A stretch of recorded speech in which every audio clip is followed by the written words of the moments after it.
Mondial Sport le nouveau partenaire de Grégoire Omni Sport comme ni nga ko gisee temps yi Grégoire mu leen defal ay pub di leen defal ay jeux concours noonu lay continuer di demee parce que Mondial Sport va accompagner Grégoire dans ses œuvres donc da ngeen am ay jeux concours 2 jeux concours chaque semaine ngeen gagné ay lot semaine bu ne da ngeen am 2 jeux concours mën ngeen gagné ay maillot ay blouson chaque semaine on va préciser ban lot ngeen di gagné donc su ngeen bëggee équipement rek dem leen ci Mondial Sport vous serez servi avec des prix imbattable. Donc Mondial Sport numéro WhatsApp 77 059 99 84.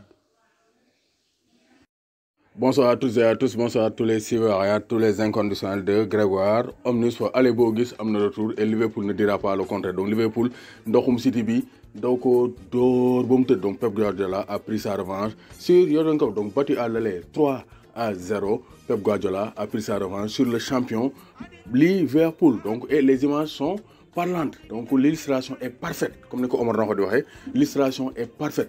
Parce que 45e minute de jeu, Sadio Mané sort la tête baissée et avec beaucoup de désinvolture. C'est-à-dire, il va le match bi jeexna et il n'a pas été à la hauteur. Donc, Sadio Mané, il a manqué presque toutes ses tentatives. Les plus tenté, justesse technique, donc il s'est précipité. Donc, c'était un match à oublier. Tay mom match à oublier le pour Sadio Mané. Et beneen fait marquant bi 46 minutes de jeu, Joe Gomez, l'axe central, qui n'est pas blessé, sort. Donc c'est pour dire que Joe Gomez a été le maillon faible de Liverpool lors de la première période, ou bien un des maillons faibles de Liverpool. Pourquoi? Parce que Joe Gomez a provoqué les 2 premiers buts. Donc 2 premiers buts, donc premier but, c'est Raheem Sterling. Moo dugg ci axe bi, mook Jordan Henderson mu tëgg ko crochet. Bu mu tëggee crochet, Joe Gomez ëmb ko parce que gisul Raheem Sterling. Parce que Sterling moo gën a gàtt ndaama la dafa jege suuf. Après, il a accroché, penalty transformé par Kevin De Bruyne. Kevin De Bruyne, le capitaine qui a été au four offensif et au moulin défensif. Donc Kevin De Bruyne qui montre que c'est le leader en puissance de Manchester City. Donc De Bruyne, lu tax mu doo penalty bi si dañoo teg les 4 penalty avec ay Agüero, Gabriel Jesus, Gundogan et depuis que De Bruyne jël liste des penalty, c'est 3 penalty sur 3 réussis. Donc c'est pour dire que De Bruyne assure son statut de leader. Avec Manchester City, début Liverpool avait l'occasion avec un jeu direct. Van Dijk day jël Jolal Mohamed Salah dans la profondeur. Donc Liverpool loolu bëggoon indi tey attaque placée yi bari woon il jouait dans la profondeur avec des balles donc allongées donc avec un jeu vertical mais donc Salah, Firmino, ils ont buté sur Ederson Moraes. Après, Phil Foden a réalisé le break. Contre bien mené, il décale Raheem Sterling, Tegu Crochet et Raheem Sterling donc a bien géré la rencontre. Donc le deuxième but de Manchester City. Ensuite, Kevin De Bruyne ñëwaat fa jox bal bi une passe décisive pour Phil Foden. Donc 1-2 la def ak Phil Foden. Donc De Bruyne lan mooy prouesse Guardiola.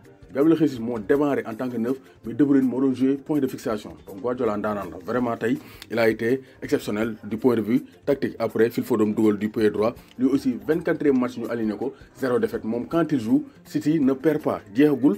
Après deuxième période bi 4-0 Oxlade-Chamberlain dugal ay camp sur un contre Mahrez moo jox Gundogan jox De Bruyne jox Raheem Sterling dafa ñëw rek tegu crochet saa ay saaraan mu ñëw dóor le tir n'était pas cadré.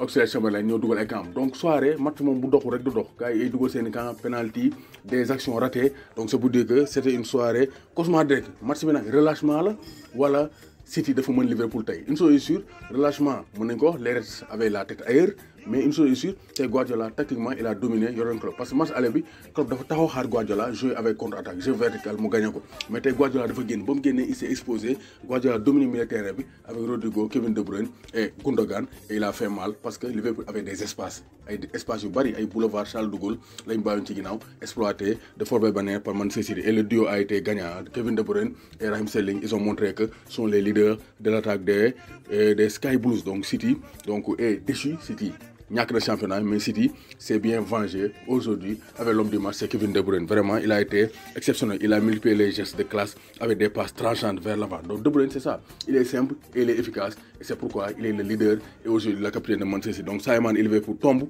et Sadio Mané et Liverpool doivent se relever face à Aston Villa. Donc dimanche face à Aston Villa à Anfield ils doivent se relever pour montrer que un champion tombe mais doit se relever. Champion day daanu mais dafa war a jógaat. Donc Sadio Mané n'a pas marqué son 6e but face à Manchester City en Angleterre et c'est une défaite, c'est une lourde défaite de Guardiola, donc de Klopp face à Guardiola.